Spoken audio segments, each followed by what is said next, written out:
Critics of creativity में आपका स्वागत है। आज हमारे बीच में दो मेहमान हैं, एक क्रिएटर हैं और एक उन पर बात करने वाले क्रिटिक के रूप में हमारे बीच में दो व्यक्तित्व हैं। पहले अगर मैं ये कहूं कि डॉक्टर आदित्य शुक्ला हमारे बीच में हैं, जिन्होंने एक किताब लिखी है बीती बात भुलाता चल। गीतकार हैं और विज्ञान से जुड़ करके भी ज्ञान की बातें करते हैं और विज्ञान के साथ साथ में इनको कला का इतना बड़े मर्मज्ञ हैं ये। और दूसरे हमारे बीच में अभिनव हैं जो कैलिफोर्निया से हैं और वहां पर ये गुणवत्ता विभाग में, जो कंप्यूटर गुणवत्ता विभाग में क्वालिटी कंट्रोल सेक्शन में डायरेक्टर हैं। लेकिन हमारे बीच में ये इसलिए हैं कि दोनों कला मर्मज्ञ हैं। मैं अगर आदित्य जी की बात करूं तो आदित्य जी का तो मल्टी डायमेंशनल व्यक्तित्व है और मैं अभिनव से भी जुड़ा हूं। अभिनव को गीत का इतना बढ़िया समझ है और आजकल के नए लोगों को मैं देख रहा हूं कि वो गीत लिखने से परहेज कर रहे हैं। आपने देखा होगा छंद मुक्त कविताओं का वातावरण बन गया है और गेय कविताओं को जो है वो थोड़ा साइड किया जा रहा है। लेकिन ये भी तय है कि गेय कविताओं का अपना एक महत्व है और अगर निरंतरता, अगर कोई चीज याद रहेगी तो वो गेय कविताएं याद रहेगी और बाकी छंद मुक्त कविताएं हमारे बीच से निकल जाएंगी। तो आदित्य जी, सबसे पहले तो मैं आपसे कहता हूं कि आप गीतों की तरफ कैसे जुड़ गए? आपने कैसे सोच लिया कि गीत लिखे जाने चाहिए? और फिर आपकी बीती बात भुलाता चल आई, उस पर अपन बात करेंगे। सबसे पहले मैं आपसे यही जानना चाहता हूं कि गीत की तरफ आपका झुकाव कैसे आया? सबसे पहले बहुत बहुत नमस्कार प्रेम जी, नमस्कार अभिनव जी। एक अच्छा अवसर और अच्छा मंच देने के लिए, क्योंकि गीतकार और कवि है हमेशा तरसते रहता है कि उसकी क्रिएटिविटी पर बात हो, क्योंकि उसको अवसर तो मिल जाता है कि अपने गीतों को सुना दे, लेकिन जो प्रक्रिया है वह उसका अपना होता है और वह अवसर खोजते रहता है कि कोई उस प्रक्रिया के बारे में पूछे। वस्तुतः मैं कहूं प्रेम जी, तो जो जितना बड़ा कलाकार होता है वो उतना ही संकोची होता है और वह अपने कला के साधना प्रक्रिया के विषय में बात करने से संकोच तो करते ही रहता है, क्योंकि वो अवसर खोजता है। ऐसा कोई जिज्ञासु मिल जाए जो उस साधना प्रक्रिया में जानने का प्रयास करे, और बहुत कम लोग मिलते हैं। तो मैं आपको ये बता देता हूं कि आपने ये सोच विकसित किया और उन रचनाकारों को लेकर के आ रहे हैं कि जिनको रचना प्रक्रिया पर बिल्कुल, मुझे तो ये लगता था, मुझे ऐसा महसूस होता था कि मैं दो, जो एक रचनाकार है और एक रचना जिनके लिए लिखी गई है, इन दोनों के बीच में एक योजक गढ़ी का काम करें। और मैं ये सोच रहा था कि इन दोनों के बीच में एक पुल बनाएं और उनसे बातचीत करके ये समझने की कोशिश करें कि जिन्होंने लिखा है और जिनके लिए लिखा गया है, ये दोनों आपस में मिलें और हम उनको एक दर्शक के रूप में देखें कि ये दोनों क्या बात करते हैं। तो आपकी पुस्तक है जो, जिस पर मैं अगर कहना चाहूंगी कि चिरंजीवी जी ने उस पुस्तक के ऊपर लिखा कि ये श्रवण और मनन की पुस्तक है। आप जो है ये श्रवण भी करते हैं और श्रवण के बाद में मनन की आवश्यकता पड़ती है। और दूसरा उन्होंने ये भी कहा कि ये रस और ध्वनि की पुस्तक है। बीती बात भुलाता चल, आज के रेफरेंस में अगर देखें तो हम लोग वर्तमान में जीते हैं और वर्तमान से इतने कटु होते चले जाते हैं और फिर उसको आगे तक याद रखते हैं। तो कम से कम कटुताओं को भूल जाना चाहिए, ऐसी बातें आपने, और आपने इस पुस्तक के अंदर 3 खंड किए हैं। अभिनव जी, अगर आपने भी देखा हो तो इन्होंने उसके अंदर एक चिरंतन, एक चिंतन, चिरंतन और चराई बेती। तो अगर मैं अभिनव जी से बात करूं तो अभिनव जी को मैं ये चाहूंगा कि आपने इस 3 हिस्सों के अंदर इस पुस्तक को देखते हुए क्या महसूस किया कि अगर मैं ये किताब पढ़ूंगा तो आपको क्या लगेगा कि क्या चीज पढ़ने को मिलेगी? मुझे ऐसा लगता है कि जब बीती बात भुलाता चल पुस्तक कोई भी व्यक्ति पढ़ेगा तो ये जो मानव के अंदर एक सात्विकता है उसको आवाज देते हुई पुस्तक प्रतीत होगी। ये बड़ा मुश्किल है आज के समय में, जो हमारे चिंतन के अनुसार 3 गुण बताए गए हैं, सत्व, रजस और तमस। तो आज के समय में तामसिकता का प्राधान्य है, मतलब हर तरफ जो है वो तामसिक विचार, तामसिक आहार, तामसिक व्यवहार, और उसको ग्लोरीफाई भी किया जाता है।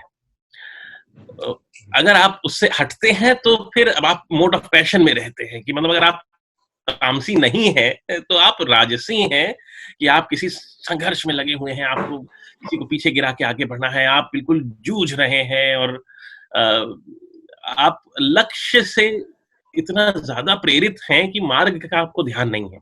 बिल्कुल। तो आदित्य, ये बात आपने बिल्कुल सही कही कि किसी भी पुस्तक को अगर हम उठा करके पहले तो एक बार सरसरी दृष्टि से देखते हैं, और सरसरी दृष्टि से देख करके जहां हमारी नजर पड़ जाती है उस पर हम टिकते हैं कि हाँ, यहाँ पर ये क्या कहना चाहते हैं। आदित्य जी, आपने इसके 3 हिस्से किए, चिंतन, चिरंतन और चरैवेति। तो मैं सबसे पहले आपसे बात करना चाहता हूं कि चिंतन में से आप अपनी बात भी कहें कि चिंतन के परिप्रेक्ष्य में आपने क्या सोचा, और उसमें से एक प्रमुख गीत जो मैं ये आपसे सुनना चाहूंगा, जो एक हो जाए, एक गीत है उसके अंदर, वो आप सुनाएंगे। इससे पहले उससे पहले मैं ये चाहता हूं कि आप मेरे को उस चिंतन के बारे में भी कुछ बताएं कि आपने क्या सोच करके इसके ये 3 भाग किए। हाँ, और फिर हम जो है गीत भी चिंतन के प्रभाग से सुनेंगे। जी प्रेम जी, पहले आपने मुझसे ये भी पूछा था कि भाई मैंने गीत से क्यों जुड़ा और से क्यों जुड़ना। हाँ, बिल्कुल। इसका एक सहज आंसर है, मुझको ऐसा लगता है कि गीत से जुड़ने के लिए प्रयास नहीं करना पड़ता, बाकी चीजों के लिए तो प्रयास करना पड़ता है। और ये गीत है वो प्रथम चीज है जो एक मनुष्य के रूप में आप इस धरती पर आते हैं तो जो आप सुनते हैं। आपके पैदा होते ही लोग सोहर गाना शुरू कर देते हैं, माता आपको है तो आपको गुनगुनाना शुरू कर देती है। और मैं मेरी माता की बात नहीं कर रहा हूँ, सूरदास जी तो समस्त माताएं पाल ने झुलावे जसोदा, हलरावे दुलरावे जो ही सोई कछु गावे जसोदा हरि पाल ने झुलावे। तो मेरे कानों में सबसे पहले कोई चीज है तो वो गीत ही गया है। तो मुझको लगता है कि गीत बहुत सहज है मेरे लिए जुड़ने के लिए, बाकी में जुड़ने के लिए ना प्रयास करना पड़ता है। ये मेरा अपना मानना है, सबकी अपनी अपनी सोच। बिल्कुल। और ये भी सच है कि जब तक गीत में चीज नहीं आएगी वो पटल पे याद नहीं रहेगी, आप पढ़ करके उसको छोड़ देंगे। बिल्कुल। हाँ। और आप पुरातन मतलब आप आश्रम काल के जो शिक्षा पद्धति में जाइए, वहां पर श्रवण ही एक माध्यम हुआ करता था किसी चीजों को पढ़ाने का। तब तो लिखना होता नहीं था, किताबें नहीं होती, और एक गुरु होते थे, वो प्रवचन देते थे और उसको अभ्यास कराते थे, और श्रवण से ही लोग सीखते थे। तो आज भी वैज्ञानिक दृष्टि से आप कहोगे तो श्रवण है, और जहां पर लय है और ताल है वह बहुत चिरस्थायी रहता है स्मृति में, और बार बार लोग बाकी उसकी पुनरावृत्ति करते रहते हैं जीवन में। तो संप्रेषणीयता ज्यादा है छंद में। आपने बहुत अच्छी बात कही। देखिए एक्चुअली क्या है कि जब आप गीत लिखते हैं, कवि है, तो वो मुख्यतः है वो बहुत सारी जो समाज की घटनाएं हैं, वो बहुत सारी चीजें उसको प्रभावित करता है और विभिन्न विषयों पर कलम चलाता है। लेकिन जब मैं गीत प्रकाशित कर रहा था तो जब मुझको मेरे पाठक बार बार ध्यान आ रहे थे कि मैं किसके लिए दे रहा हूं, तो फिर मैं कहा कि मेरे तो विभिन्न विधाओं के गीत हैं, और वो विधा 3 है मुख्यतः। एक है कि मैं मनुष्य के जो संबंधों के मनोविज्ञान को बहुत महसूस करता हूं, मुझको लगता है कि मैं उस मनोविज्ञान को बहुत अच्छे से पढ़ पाता हूं। तो मेरे बहुत सारे गीत हैं वो समाज में जो संबंध हैं, चाहे वो पति पत्नी के संबंध हो, पुत्र माता पिता का संबंध हो, बेटे का संबंध हो, उस मनोविज्ञान को, और मैं उस मनोविज्ञान को यहाँ तक नंद बाबा और कृष्ण तक भी अनुभव करता हूँ, राम और दशरथ तक भी अनुभव करता हूँ। बिल्कुल। तो मैंने कहा कि यदि ये गीत है। दूसरा है ईश्वर के प्रति जो प्रेम है, अलौकिक प्रेम की जो बातें हैं, उस पर भी मेरे कुछ गीत हैं।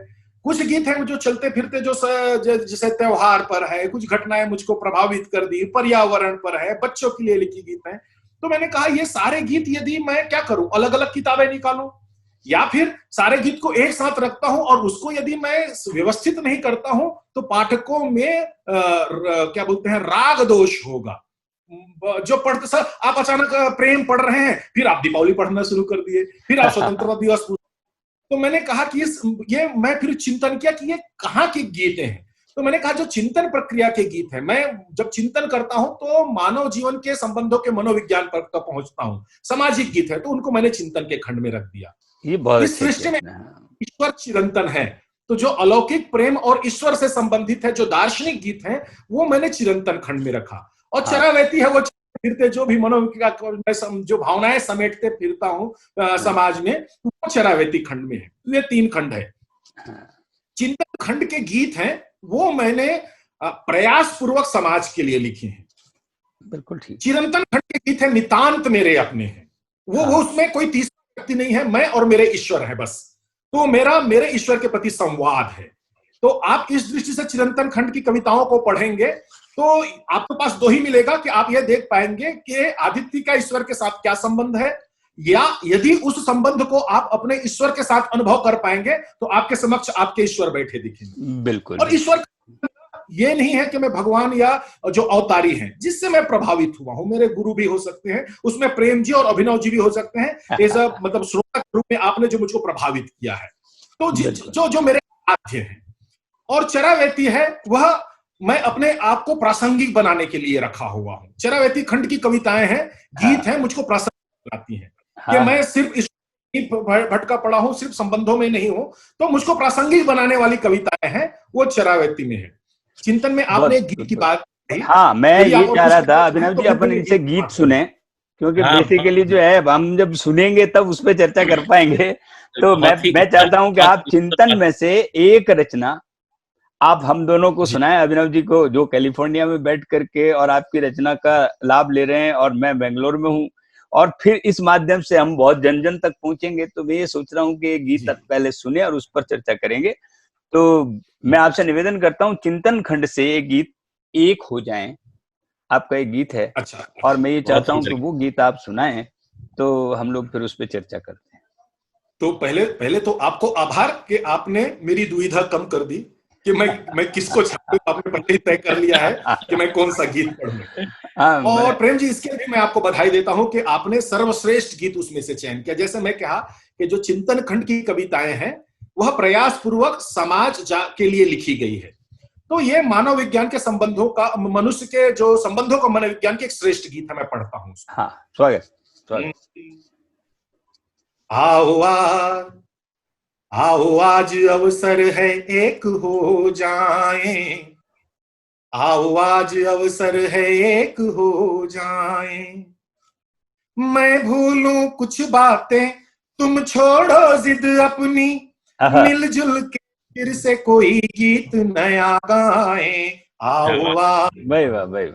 आओ आज अवसर है एक हो जाएं, आओ आज अवसर है एक हो जाएं। बहुत बढ़िया। ये मैं अपने ढंग से पहल करता हूं। मेरी अपेक्षा है कि मेरे जो पाठक है इस गीत को सुनने के बाद अपने किसी भी संबंध में आई हुई कटुता को मिठास में बदलने के लिए प्रयास करें। बिल्कुल, और आज की आवश्यकता भी है ये। आवश्यकता भी है। प्रयास कैसे करें? स्वागत। हम दोनों राही हैं, मंजिल है एक अपनी, फिर क्यों रास्ते अलग अलग है, तुम ही बोलो। और मैं तो अपनी सारी बातें कह दी बातों में, और तुम आओ आज अपनी मन की गांठें खोलो। बहुत अच्छे। मैं कहता हूं प्रेम जी, विचारों में कितनी भी भिन्नता हो जाए, अबोलापन नहीं होना चाहिए। अबोलापन ही कैंसर है। ये संवादहीनता नहीं होनी चाहिए। मौन हो जाते हैं। बिल्कुल। या आपको खुद मौन नहीं होना है, और जिस आपके संबंध में जो लोग हैं कहीं आपके साथ मौन है, तो वहां पर भी आप सचेत हो जाइए, उनको भी मुखर। बिल्कुल। तो हम दोनों राही हैं, मंजिल है एक अपनी, फिर क्यों रास्ते अलग अलग है, तुम ही बोलो। और मैंने तो अपनी सारी बातें कह दी बातों में, तुम आओ आज अपनी मन की गांठें खोलो। और जो हमारे मन में है कह डाले आज अभी, सुन ले एक दूसरे को और भूल जाए। आओ आज अवसर है हो जाए, आओ आज अवसर है एक हो जाए। दूसरा मंत्र बहुत कठिन है, लेकिन प्रयास कीजिएगा तो बहुत आपको प्रसन्नता मिलेगी यदि आचरण में ढाल पाए। कि मुझसे अलग होके खोया तो तुमने भी, और मैंने क्या पाया है मुझको भी याद नहीं। और में है लाख कमी, तुम भी तो पूर्ण कहां, और खूबियां हम दोनों में, इसमें विवाद नहीं। और फिर क्यों एक दूसरे की कमियों की बातें करें, जो हाँ, कुछ भी खूबियां हैं उसे अपनाएं। आओ वाह वाह वाह वाह क्या वाह, बात है, जो कुछ भी खूबियां आज हैं। अवसर है उन्हें अपनाएं। एक जाए, आओ आज अवसर है एक हो जाए। और अंतिम बंद पढ़ता हूं, यदि आपको जीवन में लगता है कि संबंधों में आप हार चुके हैं, तो ये पंक्तियां आपको जीत की ओर लेकर के जाएंगी। ये 4 पंक्तियां ही मंत्र है उसके लिए। स्वागत स्वागत स्वागत। तुमको है गर्व यदि जीत की तो सुन लो तुम, और जीत मिली तुमको जब मैंने कुछ हारा है। आहा आहा, यदि ये बात सही है, सही कोई है। व्यक्ति हारे ना तो कोई जीतेगा हाँ, कैसे? जीत तब मिली है और जब हार मैंने और हारा जीत है, में तब तुम जीते हो। हारना प्रथम काम है।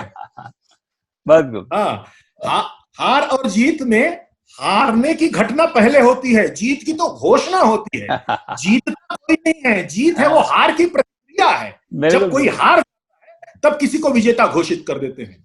यदि कोई बिल्कुल हारे ना तो जीत होगा ही नहीं। तो बिल्कुल। इसीलिए मैं वो हार मान की ये पंक्तियां पढ़ रहा हूं हम्म, कि तुमको है गर्व यदि जीत की तो सुन लो तुम, और जीत मिली तुमको जब मैंने कुछ हारा है। और इसीलिए हक मेरा बनता है जीत की खुशी में भी, और हारने के गम में भी हिस्सा तुम्हारा है। तो हाँ, फिर हारने क्यों के गम में भी हिस्सा तुम्हारा की, है। हिस्सा तुम्हारा है। हाँ, तो यदि यदि हाँ यदि तुम मेरे कारण जीते हो और खुशी मना रहे हो तो उसमें मेरा हिस्सा है। और हाँ। मैं हार तुम्हारे कारण हारा हूं तो इस गम में तुम्हारा भी हिस्सा है। बहुत अच्छी, बहुत अच्छी बात। तो फिर क्यों एक दूसरे के हिस्से को पास रखें, बांट ले सुख दुख हार जीत भूल जाएं। आओ आज, आओ आज अवसर है एक हो जाएं। आओ आज अवसर है एक हो जाएं। वाह, मैं भूल कुछ बातें, तुम छोड़ो जिद अपनी, मिलजुल के फिर से कोई गीत नया गाएं। आओ आज, आओ आज अवसर एक हो जाए। हाँ अभिनव जी, अब आपने वाह। सुना इस गीत को, तो अब मैं चाहूंगा कि आप इसको श्रोता की दृष्टि से आपने क्या इससे ग्रहण किया और क्या आपको अनुभव हुआ, वो आप हमें बताएं, हमें देखिए, अच्छा लगेगा। पहली चीज तो मैं अपने आप को बड़ा संकोच महसूस कर रहा हूँ, क्योंकि प्रेम तन्मय जी आप प्रेम तन्मय जी आप जो हैं स्वयं इतने अच्छे गीतकार और गजलकार हैं कि मैं आपको देख के कब से सीख रहा हूँ। और आदित्य जी जो हैं वो न केवल मेरे बड़े भाई हैं, बल्कि एक प्रेरणा स्रोत हमेशा जीवन भर के लिए रहे हैं। और तो उनके गीत पर कुछ भी कहने से पहले मतलब ऐसा लगता है आप अपनी ही प्रशंसा कर रहे हैं। तो नहीं नहीं, आत्म प्रशंसा नहीं है ये तो प्रशंसा, अगर मैं मेरी प्रशंसा करूं और मैं सबके लिए हूं तो सबकी प्रशंसा है। तो जरूर जरूर, आदित्य नहीं जी नहीं, का आप गीत निसंकोच कहिए। जैसे कि इन्होंने कहा कि चिंतन जो है वो समाज की कविताएं हैं। इस समय मेरे ख्याल से ये एक ऐसा गीत है जो विश्व के हर पाठ्यक्रम में होना चाहिए। इस समय ये एक ऐसा गीत है जो संसार को दिशा देने वाला गीत है। और इसका अनुवाद जो है वो मुझे लगता है कि अमेरिका के अभी चुनाव होने वाले हैं और यहाँ पे जिस तरह की राजनीति हो रही है, उसमें यदि इस गीत का अनुवाद बनाकर यहाँ के कोई बड़े गायक गा दें, तो एक क्रांति का स्वर निकल कर आए। क्योंकि इस समय हम सब लोग जुड़ रहे हैं तो किसी न किसी के विरोध में जुड़ रहे हैं। जितना भी हम चलो एक हो जाएं, किस पक्ष में एक हो जाएं, हम एक हो जाएं क्योंकि हमें इनका विरोध करना है। हम काले हैं तो गोरों का विरोध करना है, गोरे हैं तो कालों का करना है, हिंदू हैं तो मुसलमानों का करना है, मुसलमान हैं तो हिंदुओं का करना है, दलित हैं तो स्वर्ण का करना है, सवर्ण हैं तो पिछड़ों का करना है। इस सब बेड़ियों को तोड़कर ये एक ऐसा गीत है जो मानवीय चेतना पर एक होने की बात करता है। और आदित्य जी की जो सबसे अच्छी बात मुझे लगती है इनके साहित्य की, इनके सृजन की, कि ये मानव के अंदर जो एक अच्छाई छुपी है कहीं, ये सीधे उसको बात से बात कर लेते बिल्कुल, हैं। एक बेहतर इंसान बनाने की तरफ ये जरूर जो है उसको प्रेरित कर देते हैं। और ये एक ऐसा गुण है जो साहित्यकार को एक सामान्य जनजीवन से, सामान्य मानव से बहुत ऊपर लेकर जाता है। और ये इनके अंदर, मैं आपको एक अपना अनुभव बताता हूँ। बात आज से लगभग 20 वर्ष पहले की है। मैं बैंगलोर में नया-नया नौकरी लगी थी और हम लड़कों के साथ कुछ रहते थे। एक शुक्रवार की शाम को हमने आदित्य जी से अनुरोध किया कि आदित्य जी आप हमारे घर आइए। तो जब 5-6 लड़के एक घर में रहते हों और शुक्रवार की शाम हो, तो उस समय जैसे शुक्रवार की शाम बैंगलोर हाँ, में जो मनाई जाती जो है, धमाल होता है। उसी तरीके से हम लोगों का शुक्रवार की शाम मनाने का। हाँ, आदित्य जी उस समय शायद रायपुर से आए थे, कुछ महीने हुए थे। तो वो हम लोगों से मिलने आए और आदित्य जी ने कहा कि सबने रामचरितमानस तो पढ़ी ही होगी। तो देखिए, जो अंतर है पठन और चिंतन में। आदित्य जी ने कहा कि तुम सबने रामचरितमानस पढ़ी है और रामायण भी देखी है, तो तुम सब लोग भरत को तो जानते हो। अब हम सब लोग भरत को जानते थे, हमने कहा भरत को जानते हैं, इसमें नया क्या है? भाई भरत हैं, राम के भाई थे। और आदित्य जी ने श्री रामचरितमानस की चौपाइयाँ गाना शुरू किया। और वो वातावरण जो फ्राइडे इवनिंग और अंग्रेजी गानों और हाँ, जो जो मौज मस्ती का था वो चिंतन में उससे बदल गया। उससे निकलकर वो एक ऐसी दिशा में चला गया कि वो 6 लोग, वो 7 लोग जो उस कक्ष में थे, वो आदित्य जी के उस 1-2 घंटे का जो उन्होंने भरत का संस्मरण दिया, उसके बाद वो कुछ और हो गए। वो नहीं बचे जो वो थे। तो आदित्य जी की कविताएँ आपके हृदय में जाकर ऐसा ऑपरेशन कर देती हैं कि आपके हृदय की जो विसंगतियाँ हैं, हाँ, उनको निकाल कर आप अलग रख देते हैं और ये जो सात्विकता है, ये जो अच्छाई है, आप उसकी ओर प्रेरित हो जाते हैं। बिल्कुल आपने कहा मैं अभी मन की गांठें खोल।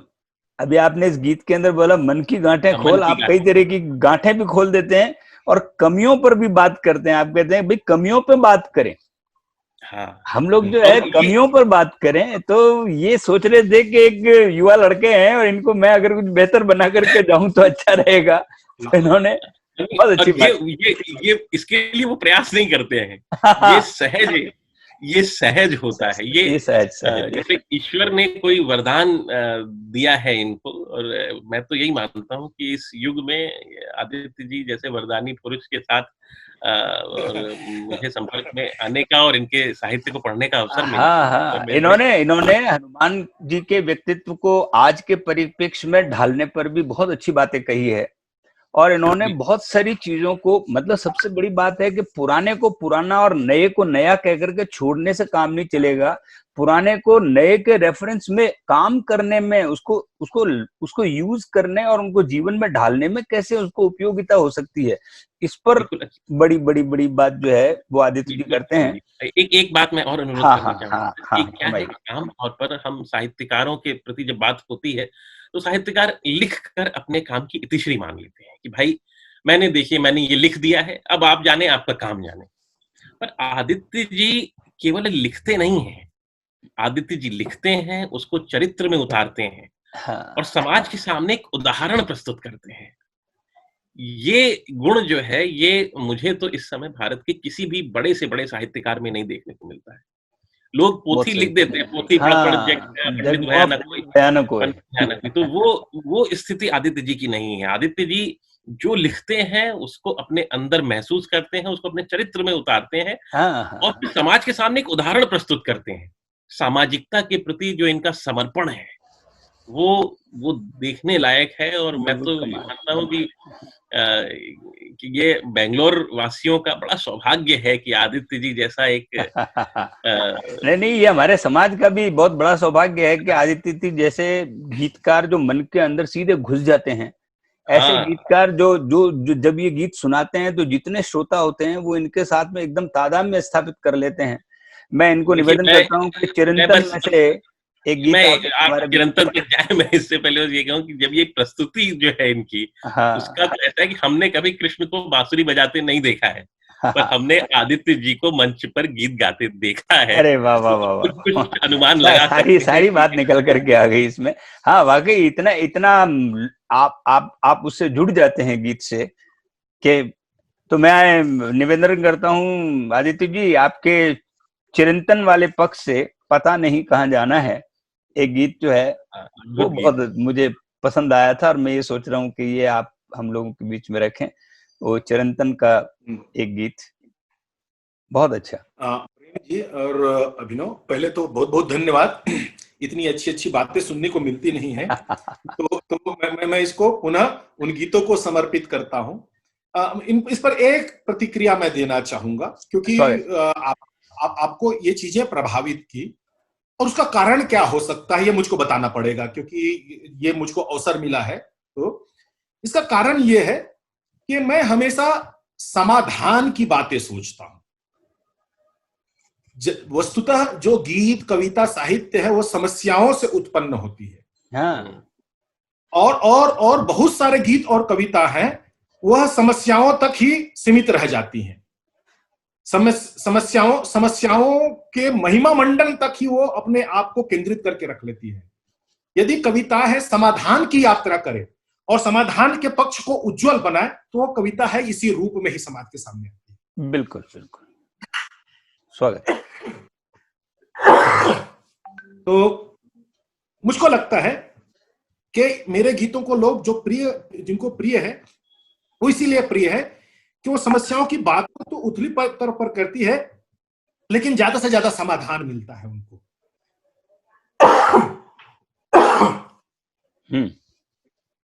ऐसे बोलते हैं कि आप किसी चिंतन में हो और आपको ऐसे छींक आ जाए तो कोई प्रिय आपको याद कर रहे हैं। हाँ, अभी तो बहुत प्रिय आपको याद कर रहे होंगे। तो हो सकता है आपने जिन श्रोताओं की बात की तो मेरे कोई श्रोता मुझको स्मरण मिले। हाँ, बस इसलिए समाधान की बातें होती हैं। और यदि आपके गीत और आपके जीवन और आपके चिंतन तीनों समान हैं, तो आपका जीवन बहुत आसान हो जाता है। आपको अभिनय करने की आवश्यकता नहीं होती। वस्तुतः नहीं तो बहुत अभिनय करना पड़ता है। बिल्कुल ठीक है। यदि मुझको राम पर बोलना है तो वैसे ही वेशभूषा बना करके जाना पड़ता है। हाँ, और कभी बनना है तो कभी बन के आना पड़ता है। लेकिन हाँ, तो आप बाह्य आडंबर पर भी आपको उतना ही ध्यान देना पड़ता है। तो यदि आप अपने चिंतन, अपनी जो कविताएं हैं और अपना जीवन है, तीनों को एक जैसे कर लेते हैं, तो बाह्य आडंबर में लगने वाले जो श्रम है उसका उपयोग और बहुत अच्छे से यहाँ पर कर लेते हैं। फिर उसके बाद आपके बाह्य आडंबर से प्रभावित भी नहीं होता, फिर वो आप जैसे हैं आप स्वीकार कर लेते हैं। स्वागत। तो चिरंतन की बात करूं मैं, तो चिरंतन में मुझको सबसे प्रिय खंड है मेरा। तो मैं हमेशा कहता हूं कि ये मेरा अपना है और ये जिनको लाभ हो जाए। और प्रेम जी, आपने बहुत बहुत बहुत, ना जाने क्यों मैं आपसे बहुत प्रभावित भी रहता हूं इन बातों के लिए। आपका चयन भी बहुत अच्छा रहता है। फिर मैं आपको बधाई देता हूं। स्वागत। पता नहीं कहां जाना है। सब हमारी सबसे बड़ी समस्या यही है कि हम चल बहुत रहे हैं, कहां जाना है पता नहीं है। संग्रह बहुत कर रहे हैं, उपयोग क्या है पता नहीं है। लोग बहुत बना रहे हैं, मित्र बहुत बना रहे हैं, इनका क्या लाभ है पता नहीं है। तो यदि हम जीवन में जो उपक्रम कर रहे हैं उसमें मतलब क्या है कि चेतना नहीं है, अचेतन में हम सब किए जा रहे हैं। हाँ, बिल्कुल। हम कोई भी काम है वो चेतना शून्य होकर के कर रहे हैं। ये गीत है उस ओर इंगित करता है कि मैं अपने कर्म को शुद्ध कर लूं। स्वागत। तो बढ़िया गीत सुनेगा यार। इसको मैं हमेशा बोलता हूँ कि मतलब कबीरदास जी को स्मरण करके ये गीत बिल्कुल बिल्कुल बिल्कुल। कि जाने कब से भटक रहे हैं, मिला ना कोई ठिकाना है। अरे भटकन 1 साल की हो, 2 साल की हो, समझ में आते हैं। सारी उम्र की भटकन। हाँ, कहीं लेकिन कहीं पर तो ठिकाना मिले। लेकिन प्रेम अभिनव, आश्चर्य इस बात पे नहीं है। पूरे जीवन भटक गए, ठिकाना नहीं मिला, इस बात पर आश्चर्य नहीं है। मैं इस पर भी उसको 10 में से 8 नंबर देता हूं। मैं 2 नंबर कहां काटता हूं वो देखिएगा, दूसरे पंक्ति में है वो कि जाने कब से भटक रहे हैं, मिला ना कोई ठिकाना है। जाने कब से भटक रहे हैं, मिला ना कोई ठिकाना है। अब इससे भी बढ़कर अचरज यह, पता नहीं कहां जाना है। जाने कब से भटक रहे हैं, मिला ना कोई ठिकाना है। और रोज सुबह से शाम तलक यूं तो एक सफर में है। रोज से शाम तलक हम यूं तो एक सफर में है। और चलने को दिन रात चल रहे, लेकिन घर के घर में है। और देख आम जिंदगी देती रहती ताना है। और इससे बढ़कर अचरज यह, पता नहीं कहाँ कहाँ जाना जाना। है, तो इससे भी बढ़कर अचरज यह, पता पता नहीं नहीं कहाँ कहाँ जाना है। है। हाँ। अच्छा, हम काम कर रहे हैं और परिणाम गलत मिल रहा है, तो फिर भी तो काम करने का ढंग बदल लें, तो हम बदलते भी नहीं हैं, हम वही किए जा रहे हैं। तो जीवन में सुख पाने को हम जाने क्या क्या छांटे हैं, और परिणाम क्या हुआ? अब मुट्ठी भर ही फूल चुन सके और बाहों भर कांटे हैं। अरे वाह अब वाह कुछ वाह वाह। खातिर जग में सब कुछ पड़ा गंवाना है, अब कुछ पाने के खातिर जग में सब कुछ पड़ा गंवाना है। अब इससे भी बढ़कर अचरज यह, पता नहीं कहाँ कहाँ जाना जाना। है। भी बढ़कर अचरज यह, पता नहीं कहाँ जाना है। और कल के आस में जीते रहे, कल आया और चला गया। हाँ, हम सब कुछ कल के लिए रखे हैं, कल के आस में जीते रह गए, कल आया और चला गया। रह गई मन की आस अधूरी, सपना सारा चला गया। और जीवन में अब शेष रह गया, क्षण रोना क्षण गाना है। हाँ, इससे भी बढ़ अचरज यह, पता नहीं कहाँ जाना है। अब बहुत इससे भी बढ़कर बहुत बढ़िया, अचरज बहुत यह, बढ़िया। पता नहीं पता कहाँ नहीं कहाँ जाना। जाना है। और अंतिम बंद है प्रेम जी, मुझको सबसे प्रिय है, स्वागत। मुझको सबसे प्रिय है। और यदि मैं आपको कहता हूं कि मैं समाज के को मैं अपने दृष्टिकोण डालता हूं, तो आप देखिएगा मेरी दृष्टि क्या देखती है समाज में। स्वागत स्वागत। देख देख मैं चकित हूं जग में, अजब नजारे डोल रहे। हाँ, देख देख मैं चकित हूं जग में, अजब नजारे डोल रहे। और गढ़ने वाला मौन यहाँ पर, पुतले सारे बोल रहे। अरे वाह वाह वाह गढ़ने वाह वाह। मौन यहाँ गढ़ने पर, वाला मौन यहाँ पर पुतले सारे बोल रहे। बिल्कुल पुतले सारे बोल रहे। और जीवन का आनंद छोड़कर जग का भया दीवाना है। अब इससे भी अचरज यह, पता नहीं कहाँ जाना है। कब से भटक रहे हैं, मिला ना कोई ठिकाना है। बहुत बढ़िया, बहुत बढ़िया, बहुत बढ़िया, बहुत बढ़िया। हाँ अभिनव जी, धन्यवाद। अब आपने, अब आप बताइए कि सुनकर के और आपको लगता होगा कि यार हम लोग कहाँ चलने की तरफ सोच रहे हैं, और क्या हमारे जो है जिंदगी के अंदर लोग पुनर्विचार शुरू करते हैं इस गीत को सुनने के बाद में। अभिनव जी। और मुझे तो देखिए, इस गीत तो अपने आप में, क्योंकि आदित्य जी की भाषा इतनी सहज है और प्रस्तुति इतनी सरल है कि उसको गीत तो स्पष्ट अपने आप को सामने खोल के रखता है। पर जो बात मेरे ध्यान में आती है, मुझे याद है कि आदित्य जी शब्द साहित्यिक संस्था के सचिव थे एक समय में। हाँ बिल्कुल। और कहाँ जाना है की जो बात है, जो मैंने कह रहा था कि वो अपने जीवन में गीत को उतारते हैं, तो जब ये सचिव थे तो इन्होंने एक रजिस्टर बनाया था, और हर जब भी कोई कार्यक्रम होता था या गोष्ठी होती थी, तो बहुत विस्तार से कि कौन-कौन उस गोष्ठी में आया, उस गोष्ठी की क्या सूचनाएँ हैं, आगे लोगों से क्या अपेक्षाएँ हैं, वो बहुत सिस्टमैटिक तरीके से डॉक्यूमेंट करते थे। एक दिन मैंने पूछा उनसे कि ये भाई साहब, इतनी मेहनत करने की क्या आवश्यकता है? तो लोग आते हैं, कविता सुनाते हैं, चले जाते हैं। तो इन्होंने एक बात कही, इन्होंने कहा कि देखो, बहुत आवश्यक है ये जानना कि हम कहाँ जाना चाहते हैं। लोग आएँगे, कविता सुनाएँगे, चले जाएँगे, लेकिन एक सामाजिक दायित्व जुड़ता है जब आप किसी साहित्यिक संस्था के साथ जुड़ते हैं, जब आप किसी सामाजिक पद पे आते हैं तो। और उस दायित्व के लिए आपका किसी और के साथ कॉम्पिटिशन नहीं होता है। आपको अपना ही आकलन करते रहना पड़ता है, अंदर देखना पड़ता है कि आप आखिर जा कहाँ रहे हैं, आपकी दिशा कौन-सी है, आप जो भी कर रहे हैं उसमें उत्तरोत्तर किस तरह अपने आप को सुधार रहे हैं। आजकल नए-नए उसमें टर्म्स आए हैं, कंटीन्यूअस इम्प्रूवमेंट, मिस्टेक प्रूफिंग, ये जापानी जो प्रोसेस इम्प्रूवमेंट वाले लोग हैं, ये और आप तो क्वालिटी कंट्रोल से जुड़े हुए हैं। तो ये जो कंटीन्यूअस इम्प्रूवमेंट केवल हमारी कंपनियों के लिए या हमारे क्वालिटी डिपार्टमेंट्स के लिए नहीं है, ये हमारे व्यक्तित्व के लिए भी है। और ये आदित्य जी की कविताओं में वो प्रेरणा मिलती है व्यक्ति को कि और आप ये कहते हैं गढ़ने वाला मौन। हाँ, और ये और देखिए कितनी बड़ी बात, जो गढ़ा गया है वो बोल रहा है ज्यादा। हाँ, गढ़ने वाला मौन। तो गढ़ने वाला मौन, मिट्टी के पुतले पुतले बोल रहे हैं। मतलब आप देखिए कि ईश्वर तो कुछ नहीं कहता और ईश्वर के अनुयायी बहुत ज्यादा बोलते हैं। बिल्कुल ठीक बात, बिल्कुल ठीक बात। नहीं तो ये बहुत बहुत गहन बात आपने इस गीत के माध्यम से की। तो हम अब चराई वेती की तरफ आते हैं। और आदित्य जी, चराई वेती में भी आपने कमाल के गीत हैं, और मैंने जैसा कि कहा आप रस और ध्वनि के गीतकार हैं। आपके गीतों में रस भी आता है, ध्वनि भी आती है, चिंतन भी आता है, और सारी बात निकल करके एक बेहतर इंसान बनने की दिशा भी मिलती है।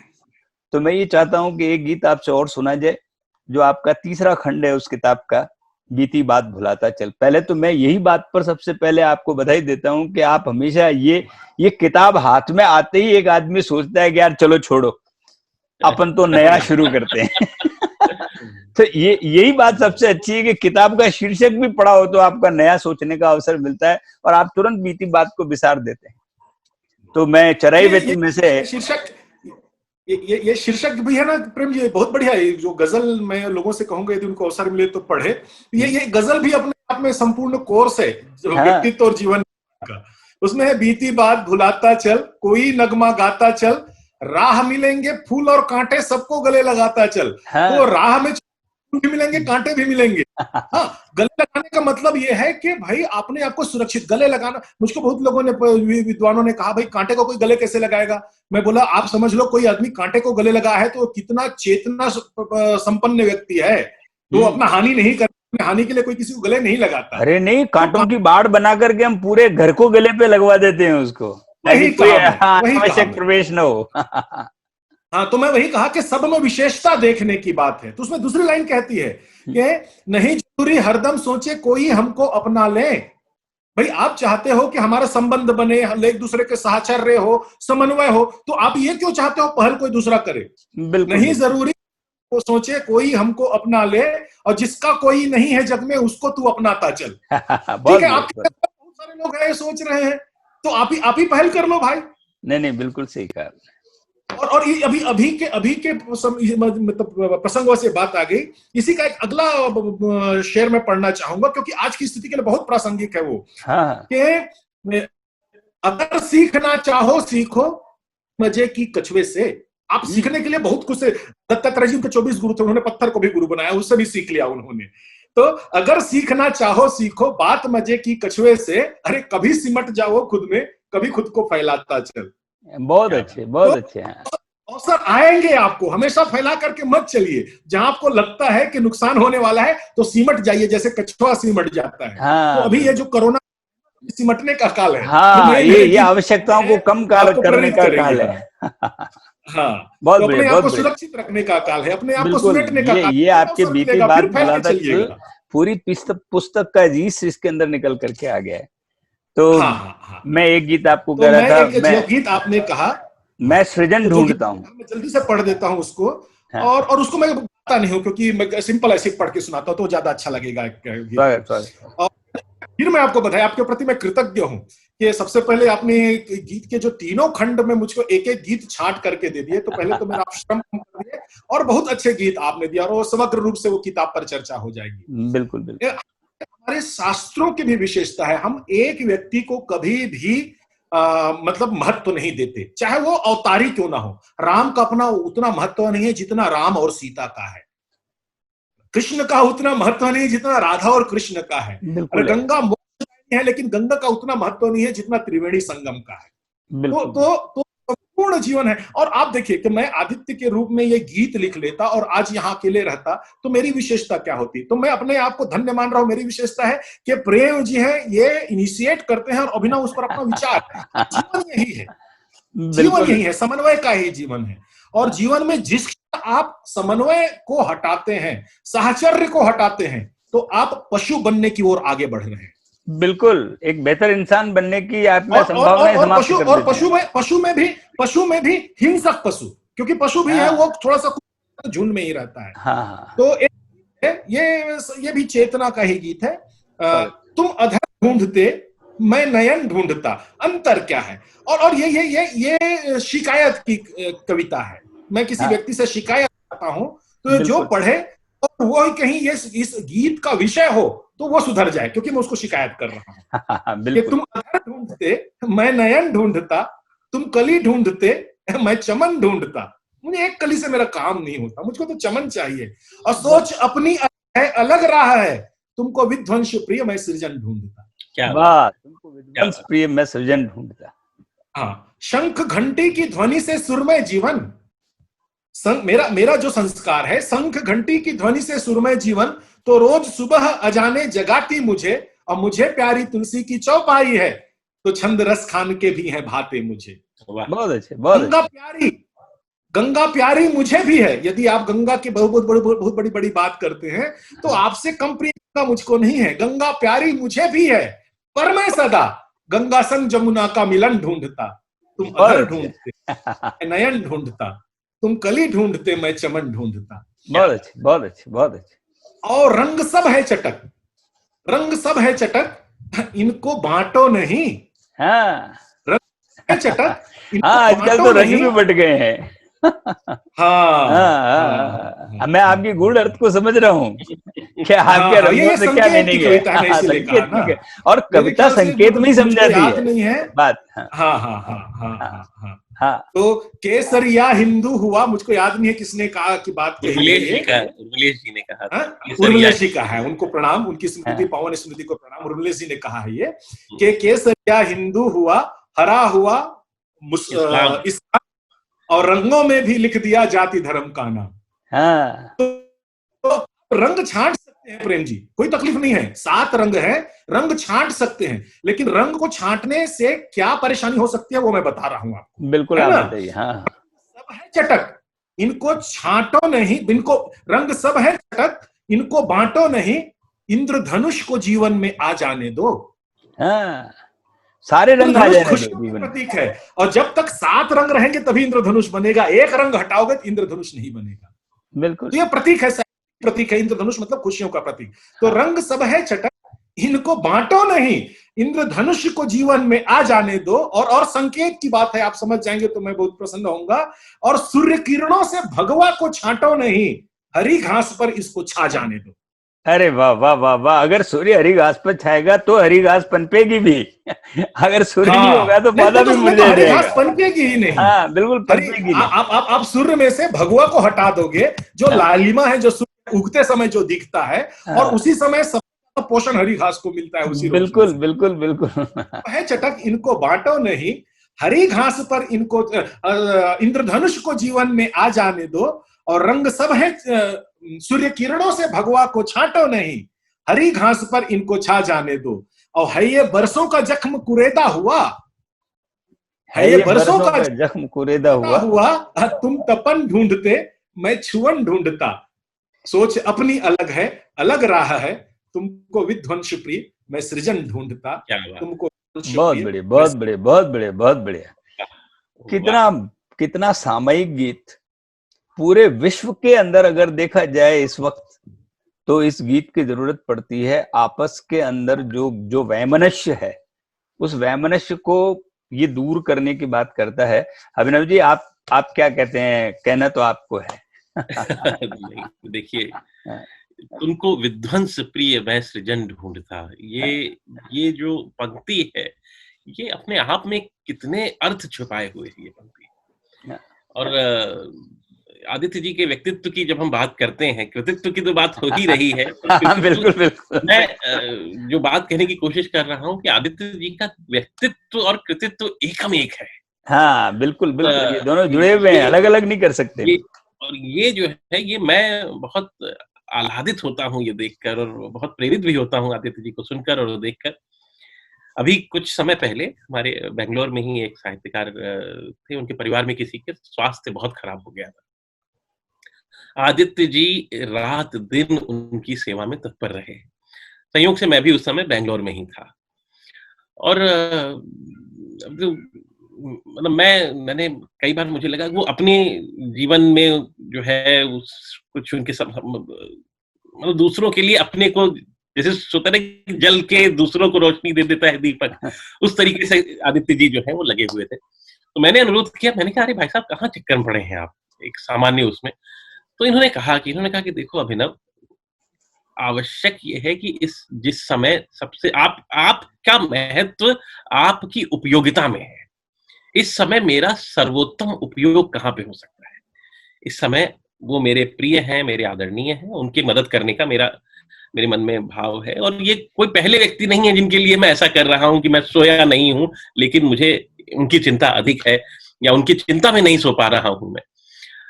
तो ये जो मैं सृजन ढूंढता वाली जो बात है, ये आज के कलयुग में, घोर कलयुग में, जहाँ पुत्र अपने माता-पिता को एक समय बाद घर में रखने में सोचता है कि इन लोगों को घर में रखें, 5 किलो उपयोगिता क्या आटा है? ज़्यादा लाना हाँ, पड़ेगा। ऐसे में आदित्य जी जो हैं वो अपने परिवार के साथ जो है जो जो सब काम करते हुए दूसरों के लिए, समाज के लिए इतना इतना चिंतनशील होकर और इतनी भावनात्मक रूप से जब जुड़ते हैं, तो मुझे लगता है कि ये सृजन ढूंढता वाली पंक्ति जो है, ये केवल पंक्ति नहीं है, ये हाँ, ये जीवन सूत्र है, दर्शन एक है। सूत्र है जीवन का। ये इनका जीवन दर्शन है। ये हाँ, कष्टों में जो है सृजन ढूंढ लेने की जो बात है, ये इनका जीवन दर्शन है और ये बहुत ही प्रेरणामयी है। बहुत बहुत तो अच्छे।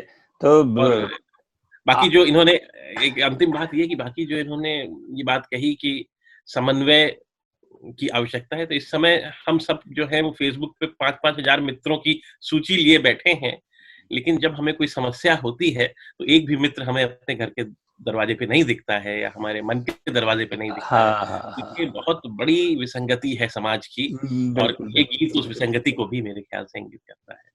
बहुत ही आदित्य जी, आप पर अभिनव जी ने बहुत अच्छी बातें कही, और आज की इस हमारी टॉक शो का जो परिणाम निकल करके अगर मैं ये कहूँ कि एक बेहतर इंसान के बढ़ने की तरफ हमने एक यात्रा की है आपके बीती बात भुलाता चल किताब के माध्यम से, और उसके अंदर आप तो उसके शब्दवेत्ता बने हैं, अभिनव जी ने उसकी व्याख्या को किया है, और मैंने आपको आपको दोनों को एक साथ में ला करके, और मैंने तो आनंद लिया ही लिया आपके गीतों का, और आपके गीतों के माध्यम से मुझे एक नई सोच भी मिली। और मुझे लगता है कि जो बात आप कहते हैं उन बात को चिंतन करने की आवश्यकता है, और एक मनुष्य को और अच्छा मनुष्य बनाने की तरफ चलने के लिए आप प्रेरित करते हैं। अभिनव जी, आपकी विशेषता ये रही कि आपने गीतों के साथ साथ में इनके व्यक्तित्व के बारे में भी इनकी पूरी बात बताते रहे। एक व्यक्ति को हम उनके उनके गीतों के माध्यम से जानते हैं, लेकिन उनके गीत उनके खुद के जीवन में कैसे ढले हैं, इनके माध्यम से भी आपने इनके बारे में उनकी बात कही। तो मैं बहुत बधाई देता हूँ आदित्य जी। प्रेम जी, मैं कुछ कहना चाहूंगा। हाँ, स्वागत स्वागत। और सत्य भी है कि जब व्यक्ति है ना, वह अपने आचरण और अपने मनोभावों के अनुकूल हर जगह से चीजें संग्रहित करता है। ठीक है, जैसे जैसे जैसे जो कबाड़ी होता है ना, तो वो नई चीज की तरफ कभी नहीं वो हमेशा कूड़ा करकट की तरफ ही भागने की कोशिश करता है, क्योंकि उसकी लाइफ वहीं मिलती है ना। तो हर हर व्यक्ति का अपना मनोभाव है।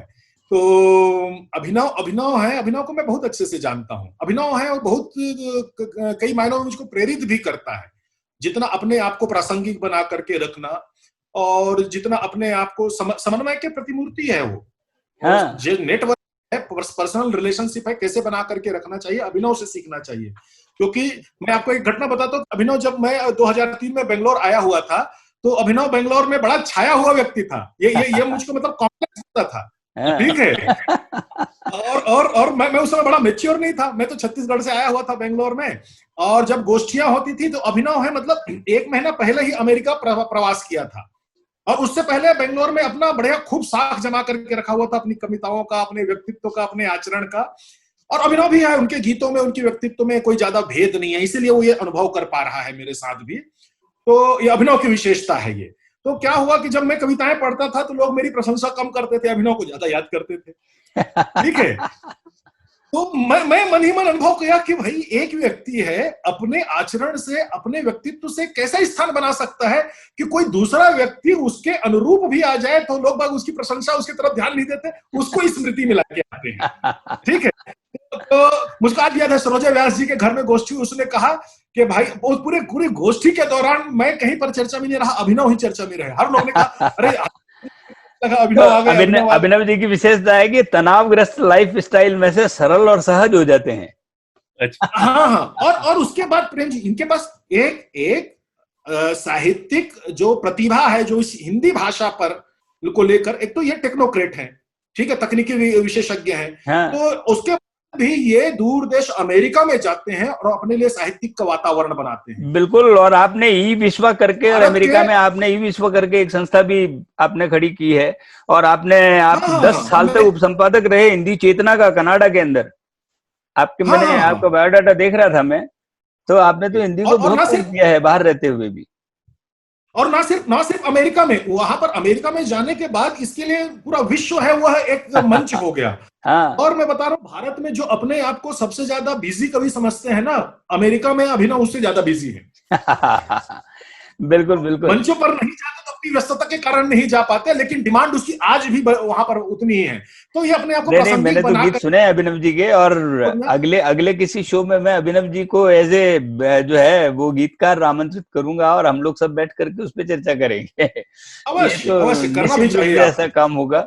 हाँ, तो मैं सारे इसको तो बहुत लोगों के पास जाएगा, उन श्रोताओं को बता दूं कि भाई ये जो दो महापुरुष है ना, ये अच्छी बात कर रहे हैं, तो इनकी विशेषता ये है कि इनको बुरा देखने आता ही नहीं है। ठीक है, तो मेरे बातें बोल दी है ना, तो आप ज्यादा भ्रम में नहीं पड़िएगा। ठीक है, तो इनकी दृष्टि का चमत्कार है। आप दोनों के इस पावन जो प्रेम है उसको प्रणाम करता हूं, और आपने मुझको जो अवसर दिया इसके लिए मैं हमेशा आभारी रहूंगा। ये मेरे जीवन का पहला अवसर है, लोग ने मेरे रचना काल के विषय में उसको बात करने की मतलब जिज्ञासा जाहिर की। नहीं, हमारा उद्देश्य भी ये था आदित्य जी कि हम क्रिटिक्स ऑफ क्रिएटिविटी के इस मंच पर हम आपकी रचनाओं पर बात करें, आपके समग्र व्यक्तित्व पर बात करें। हम किसी एक व्यक्ति पर बात करने पर जो है वो नहीं होते कि व्यक्ति पे बात किया जाए, रचना पे बात किया जाए, बात निकलते कहीं भी जाए, लेकिन हमारी बात चलते चलते पहुंचे। हम लोग ये नहीं सोचते हैं कि ऐसा सोचा जाएगा और ऐसा बोला जाएगा, हम ये सोचते हैं बात निकल करके क्या आएगी। तो हमारी बात निकल करके सामने आने वाली है, और हम जो लोगों तक ये जब हमारी बात पहुंचेगी, तो क्रिटिक्स ऑफ क्रिएटिविटी के इस टॉक शो के माध्यम से, जिसमें आदित्य जी की बात अभिनव जी के माध्यम से लोगों तक जाएगी, तो वो क्या सोचते हैं, कैसा बोलते हैं, क्या अनुभव करते हैं, आपके गीतों के बारे में क्या सोचते हैं, ये सब भी हमारे सामने आएंगे। तो मैं आप लोगों को बहुत बधाई देता हूं कि आपने समय दिया। आपने इतने व्यस्त, अभिनव जी, आपने इतने व्यस्त कार्यक्रम में से, क्योंकि हमारे बीच में समय का बड़ा चक्कर रहता है, आपके वहां का समय कुछ और होता है, यहाँ का समय लगभग 24 घंटे का अंतर है अमेरिका और भारत, 24 घंटे का अंतर है। तो फिर ऐसे अंतर को हम लोग मिटा देते हैं इस माध्यम से, और आप हमारे बीच में आए, आपने कविता पर बात की। आदित्य जी, आपको बहुत बहुत बधाई कि आपने अपनी रचना के माध्यम से हमारे बीच में आए, और इस टॉक शो को आपने बहुत अच्छा जो है बनाने में बहुत मदद की। तो मैं आप लोगों को बहुत बहुत धन्यवाद देता हूँ कि आप हमारे साथ जुड़े। अगले शो में फिर मिलते हैं। धन्यवाद। प्रेम जी एक बधाई आपको और दे देता हूँ कि जो सूत्रधार है ना, तो मैं बहुत बार हमेशा देखता हूँ कि वो बड़ा विषय आग्रही हो जाता है, लेकिन आप जो आत्मी बना करके रखे इस वातावरण को, ये आपकी विशेषता है। तो कहीं पर भी नहीं लगा कि हम आत्मी चर्चा से बाहर जा रहे हैं, ऐसा ही लग रहा था जैसे हम अपने घर परिवार की बात कर रहे हैं। बिल्कुल, तो हम लोग सहज वातावरण में बात करनी थी, और सहज वातावरण में आपको बधाई, बहुत बहुत धन्यवाद, और आपको बहुत बहुत शुभकामनाएं। आपको बहुत बहुत शुभकामनाएं कि विश्व मंच पर ये आपके जो प्रयास हैं, वो नए नए जो रचना धर्मी लोग हैं उनके जीवन को प्रकाशित करे और लोगों को प्रभावित करे। बिल्कुल, हमारा उद्देश्य भी यही रहा, और आप लोगों ने उस उद्देश्य की सफलता के अंदर अपने कदम बढ़ाए। बहुत अच्छे, हमारी शुभकामनाएं हैं आपको। बहुत नमस्कार।